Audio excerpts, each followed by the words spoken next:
Hello and welcome back to Suspended Fanimation. I'm your host, Dennis Bethalkis, and tonight I'm reviewing Project Blue Book. This is the History Channel's Project Blue Book, Season 1, Episode 1, The Fuller Dogfight.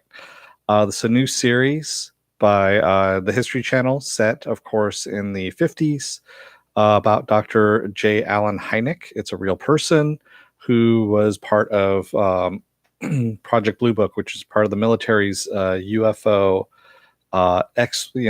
cover up, investigations, if you will, all that kind of stuff. And it was kind of the basis of the X-Files that Chris Carter used for the X-Files, Project Blue Book, and all his stories.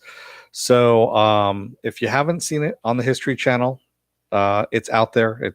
I know I'm a little bit early right now for the West Coast, but for the East Coast, I'm a little bit late. So there we go. So before we start here, I'm going to say spoiler alert. I am going to spoil the episode. If you haven't gone and seen it, go and see it, then come on back. You can watch the episode later on. You can watch this as a video and comment down below. And thank you, by the way, for sculpted leather art by Viking Bitch for the paddle. There we are. I just need to get my chat up there as well. So we start off with a little synopsis. They just basically say that this was based on Dr. J. Allen Hynek and the Project Blue Book files, that he was a real person. Of course, they've taken liberties with this because no one has recorded everything that was going on between these two guys, him and Quinn, Captain Michael Quinn, who was an Air Force pilot, and we'll get to that in a moment. So we start off over Fargo, North Dakota, with two fighter pilots flying and getting ready to go in for the night. And one of the pilots decides that he's going to support the local team by going buzzing the field, the football field. And, of course, flies down really freaking low over the football field and, buzzes the game. And when he comes back up, he sees this bright light in the sky, and he starts following it. And he actually radios in, asking if there's anything else up there with him. And no, there's nothing, of course, up there with him. And he hears... as he buzzes by the blue light, he hears over his radio a radio station from San Diego, and he starts hearing this weird song. And he's trying to pull around underneath this blue light, and of course it keeps evading him. And he's pulling some serious G's as he's going around. He starts firing at it, just getting all kinds of weird things going on. And the music's still playing loudly, and he's starting to lose it. And you see him going up into the air after it, firing at it. When it hits him, it hits his wing, and he starts spiraling out of control, and it goes to bright. We don't see what happens after that. And then we have a meeting going on in Washington, D.C., and one of those underground bunkers that we've seen Dr. Strangelove so many times, with higher ups, including General Harding, talking about how they need to cover this up. They need to control the narrative on it. They don't want things getting out of control. They're actually watching at first Plan 9 from Outer Space, and they're going, yeah, there's a whole bunch of these movies that are lined up in Hollywood. We don't want this to become the norm. We want to control the narrative on this, and otherwise people are going to go insane. So General Harding goes out to Wright-Patterson Air Force Base and conscripts Captain Michael Quinn to head Project Blue Book. And he also says, I need you to get a partner, a Dr. J. Allen Hynek, who is a professor of astrophysics over in Ohio State. And I want you to recruit him. He's really smart, he says, but you need to bring him in. So we see Hynek actually pitching a satellite tracking system to his colleagues. He's trying to get funding for this at the university. And he gets called away because he says, the Air Force is out there looking for him. And he meets Quinn, and Quinn tells him, what they want to do is, the military wants to bring him in to investigate UFOs, or unidentified flying objects, as he says. And basically, he runs through the list of all these things that were debunked previously by the military. And he ends up... basically, Hynek says, no, forget about it. I'm not going to do that. He goes, I've got other things I've got to do. I'm trying to get funding for my satellite tracker. And Quinn's like, they said you were smart. He goes, I don't understand why you're doing it. And basically, he's manipulating him at this point. And Hynek goes right in, realizes this right away and says, "You knew exactly what I was talking about all this time." He goes, "You're just playing dumb." And Quinn says, "Yes, I've studied psychology." So now they're on equal footing at this point. And Hynek says, "All right, I'll go in. I'll do this." And he goes back to his house. He's packing because he's got to go out to North Dakota. And he talks to his wife and saying that basically he's going to do this side job so he can get the money for his tracking system. That's pretty much all he's going to do it for. And also to bring to light a little bit more of his work, kind of like his greats, Tycho Brahe, all the astrophysics greats, so that he can actually bring that to light to the public. Flash Gordon, yes. We had a little bit of a side, a lot of skepticism of anything science-wise that was going on, kind of like today. There's a lot of parallels. This felt a lot like X-Files in a way, the way they were playing this out, and it wasn't bad. They actually did a really good job of, it wasn't exciting, but it was actually pretty good for a first episode. So they go out to the Air Force Base, and as we see, Hynek and Quinn are leaving Hynek's house. Someone is in a car across the street following them. We don't know who it is. And they head over to the Air Force Base. I guess they drove over there. It took them all night. They get in, and they see the plane being monitored with a Geiger counter. And that's kind of weird. Normally they don't do that kind of thing. It's, And they go into another room, and that's where the pilot is. And the pilot is Fuller, Henry Fuller. And he's a little bit out of it. He's a little kind of manic, and he keeps humming the same song. And the song that he keeps singing is How High the Moon, which was what was playing on the radio as his plane was spiraling out of control when he got into that bright light there. I'm not going to even ask Fanobi what that's all about. That's no moon. It's a space station. Exactly. So every time Hynek goes to ask Fuller a question, Fuller just kind of clams up, and Quinn's like, "You know what? We're both pilots. We can both talk." And he sends Hynek out of the room, and he goes, "Why don't you go and take a look at the plane?" And Hynek goes out and asks them, what they're measuring. And he goes, "Oh, we're measuring for, background radiation." He goes, "But we're not finding anything." And he says, "Well, what do you have the settings to?" And he tells them he wants it to the third decimal place because of a new reading that they found out about how long radiation can stay. And he's very learned, of course. We find this out. And he wants exact measurements, very exact measurements. In the meantime, we've got Quinn inside asking Fuller all these questions. And Fuller basically tells him that the UFO communicated with him on a level of sorts, and that he was fighting for his life. That the music that was pretty much what it was communicating through was the song, and really kind of, he doesn't give that much more information than that.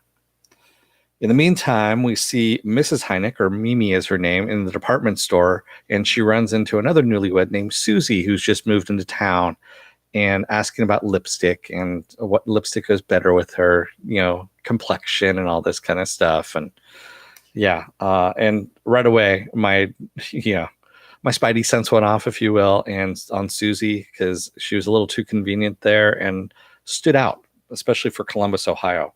At that point in time, it just didn't seem right. So we go back to Fuller and Hynek, and saying that Fuller's plane damage had excessive radiation.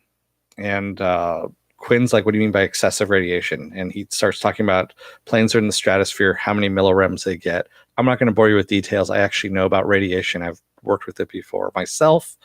And so I know what he was getting at there. So it made sense to me. And he tells Quinn that he added his own twist to military terminology and coming up with UFO from unidentified flying object. Because Quinn's like, what's a UFO? It says unidentified flying object. That's what you guys call it. He goes, "I just want to shorten it up in our paperwork," which I thought was pretty good. And he says, "And add my own little twist to it as well."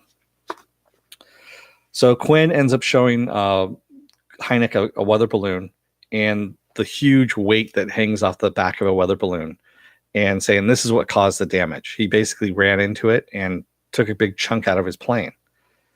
And Hynek's like, no, I don't believe this. He goes, we need to actually go. You got to prove it to me. He goes, take me up in a plane at night. We're going to go through the whole thing. We're going to go through his maneuvers and everything. And I want you to prove this to me. In the meantime, Mimi and Susie are still at the department store where they're trying on dresses. And yeah. And, Mimi gets suited up in a really nice little blue number there that Susie approves of as well, and says that she's very envious of her husband. Which, yeah, zip me up. Exactly, Move Finobi. It was very interesting. I like Kenzia Solo, by the way. She's a great actress. She's a fun actress. And so I was kind of glad to see her in this playing Susie. And I forget the other actress's name who's playing Mimi at the moment, but I've seen her in lots of other things as well. So, by the way, I forgot. Quinn and Hynek go over and have lunch so that Hynek can do some math about the lumens of the weather balloon to see if it can actually put out that much light or not. And of course, he says, no, the math doesn't add up. In the meantime, Quinn is fucking with him by putting on How High the Moon on the jukebox and talking to people around the diner, saying, "Oh, what about those UFOs? Huh? No aliens around here. It's just a weather balloon." And he's really kind of playing both sides of the coin here. I don't know where to go with on Quinn. How he's actually playing this, if he knows more than he is putting on, or if he's just being duped as well. It's kind of up in the air at the moment. And of course, it's only the first episode, so we really don't know how far along he is. So they go up in the plane, and they see the weather balloon, and it's pretty bright. And so Quinn starts doing the maneuvers, starts pulling the maneuvers, saying that Fuller there was no way he could pull off these maneuvers, hitting 4Gs and everything like that at 200 miles per hour. And of course, he ends up hitting the weather balloon just like Fuller did and crashes the plane. So in the crash there, we see Hynek. He's kind of dazed, of course. He gets up and he's in the field, and he looks over and sees a guy in a trench coat and a hat wandering out in the field. And he's like, what the? And all of a sudden, the medics come out and rush to him. And he asks, did you see that guy out in the field? And of course, he ends up blacking out and waking up in the hospital. And Quinn's sitting by his bed smoking, because that's what you want in the hospital in the 50s, is someone smoking over you as you're trying to get well. And Quinn has his arm in a sling. And Quinn's pretty much an asshole. We know this. Fuller, Hynek ends up getting up and saying, you know what, I need to go and call my wife, tell her, everything's okay, that I won't be home later. And he walks out and, of course, looks up immediately what room Fuller is in. Yeah, they did smoke everything and everywhere in the 50s. Viking, but you're right. But yeah, could I have some cherry pie?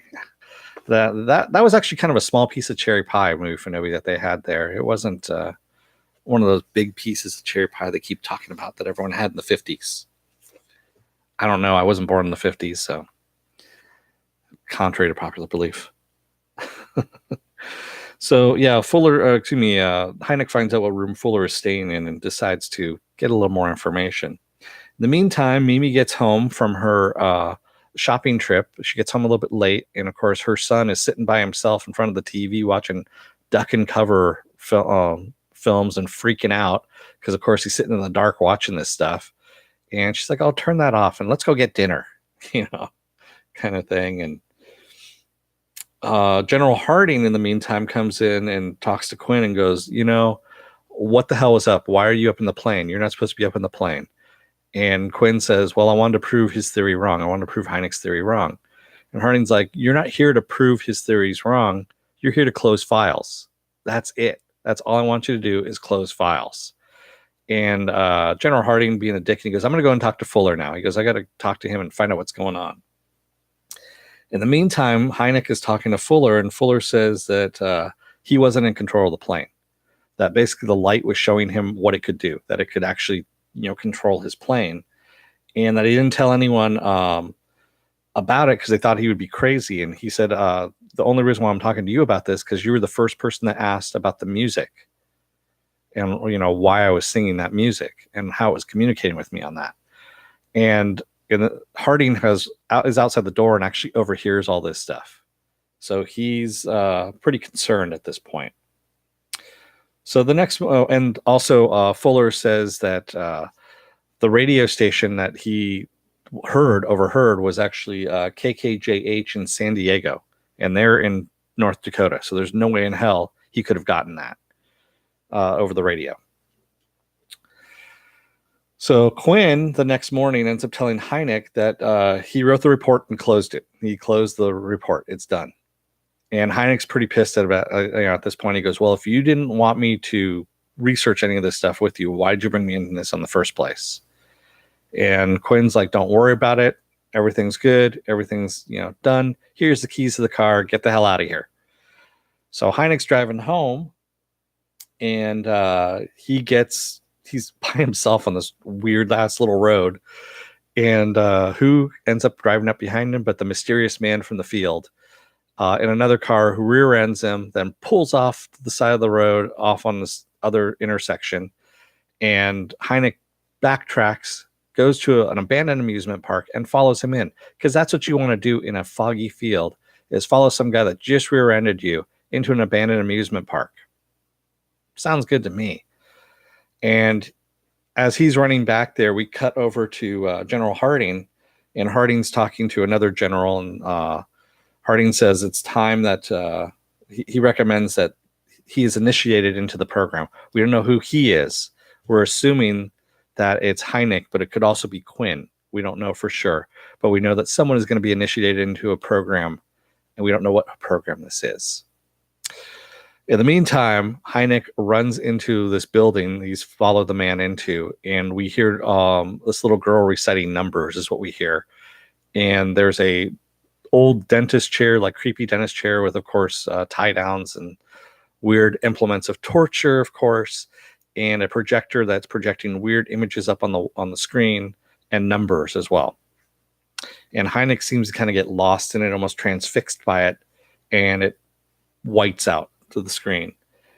And next thing we know, Hynek is coming home for dinner, and everything's good and, hunky-dory. How was your day? And, oh, do you like the color of my lipstick, the new lipstick? And he's like, oh, yeah, I love it. She asks him about the bump on his head, and he says, oh, I just was clumsy, kind of thing. You know how I am. I get lost in my work. He doesn't tell her anything about, almost dying in a plane crash, that kind of thing. And so, yeah, it's some really, boring stuff. So they go and have dinner. And after dinner, what does he do? Hynek goes over to the phone and calls up the San Diego radio station and says, hey, do you keep records of all the songs that you played at certain times? He goes, oh, you do? Great. So what were you playing at 8:15 p.m. on March the 3rd? And, of course, it's that song. So he immediately calls up Quinn and says, hey, you know what? That song was playing there. The case is not closed.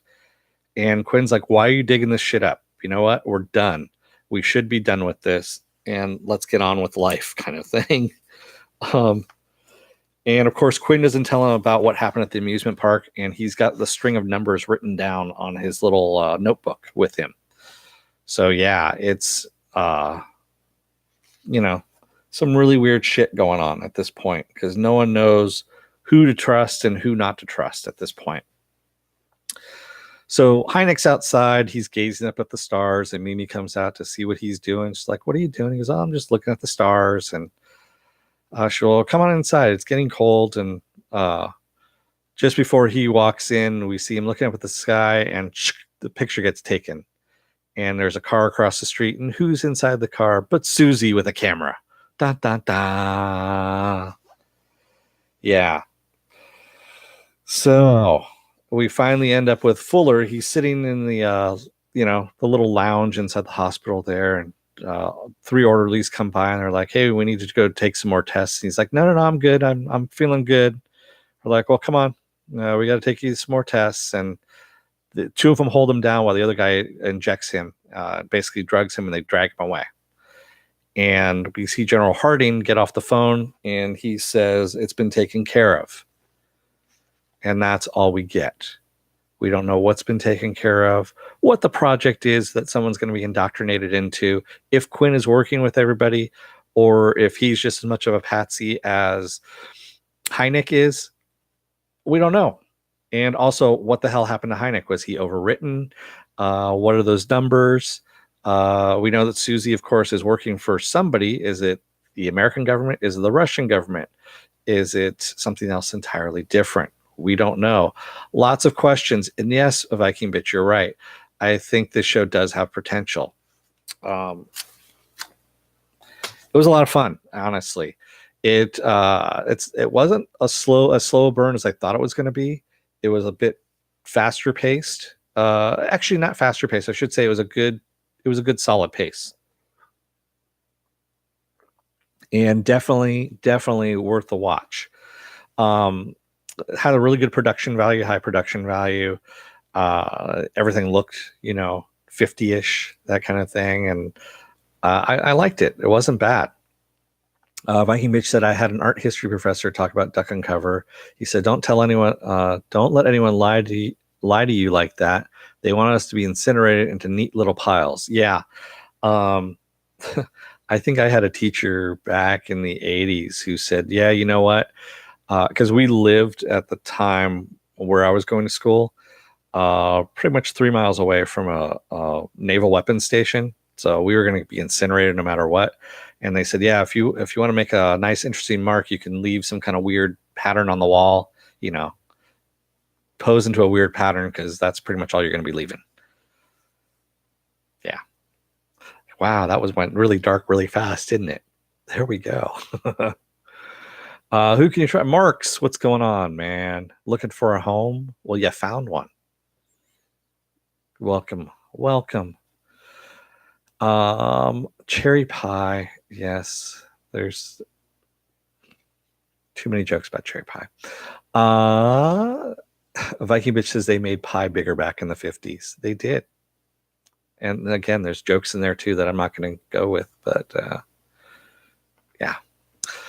Movie for Nobi says this episode appealed to Dennis's day job sensibilities and lab speak. Actually, that part of the job I don't like, to tell you the truth. Dealing with radiation's a pain in the ass, honestly. Luckily, I don't have to deal with it anymore. That's someone else's job. Because it really is a pain in the ass.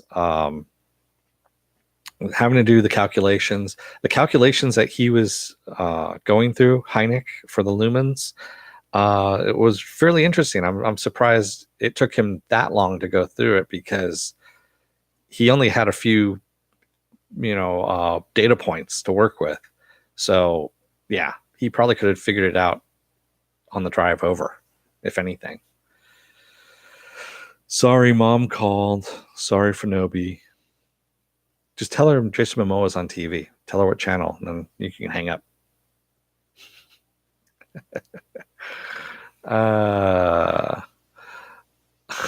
Mr. B. Is Mr. B here? Mr. B Natural? Interesting. Well, so yeah, all in all, looking forward to this. It seems like it should be. Yeah, that amusement park scene, you're right, Fanobi, was weird, but added most of the mystery. Yeah, the fog, when they kept doing the little fog effects and things like that, is Fanobi is Mr. B. Okay, I didn't know that, Marks. I didn't know that's who you're referring to. We actually have a Mr. B Natural who comes in every now and then as well. Fanobi says this didn't do much for me yet, but I'll keep an open mind. Yeah, it's a very X-Files feel. Fanobi, go back and watch the first X-Files and tell me that there are not similarities between that first X-Files and this episode. There are. I wouldn't be surprised if they didn't go back and watch those, as well as doing the research for it in order to get that same kind of feel for it. That's where I'm getting at on that. Oh, that's what I got from it, I should say. And yeah, I've been interested in this UFO cover-up stuff too, but I'm not like really far down the rabbit hole, shall we say. I temper my my skepticism. It's tempered with skepticism, I should say. Maybe have you ever fingered an alien? Maybe in Farscape. Yeah. What's Farscape? Is that the? I had to say that's for biking, bitch. So with that said, if you like what you see, hit the subscribe button. Also hit the like button down below here. Ring the bell so you get notifications of when the next videos are up. I do have a schedule up right now on my website, suspendedfanimation.com. You can actually see the subscribe button over here and a video over here of what might tempt you video-wise in my video library. I cover Counterpart. I cover Future Man. Oh my God, I cover a lot of things at the moment. Take a look at my video album. You can take a look there. And yes, definitely tell your friends, tell your enemies, tell your mom, tell your dad, tell your pediatrician, tell your gynecologist. Tell them all. There you go. Yes, Suspended Fanimation is here to stay. Have I seen the new trailer for Future Man? I haven't, Joe Greer. I did see the one about Susan with Seth Rogen, which made me laugh. And but I haven't seen. I know there's a latest one that's out there. I did actually retweet the Future Man meme that they tweeted out on Twitter, which is pretty funny. Oh, it's on Hulu. Okay, I'll take a look at that one. I've got to take a look at that one. So again, subscribe. Take a look at the videos over here. Thank you all. I have gone over 50 subscribers now at this point. Thank you all for subscribing. And I will see you guys tomorrow, because tomorrow is Wednesday. And we're going to do episode 13 of season 1, Future Man. And that'll be in preparation for January 11th. That's right. Thank you, everybody. And I will let you go for the night, and I will see you tomorrow. Don't let the door hit your ass on the way out. Otherwise, it might get probed by aliens, and we don't want that.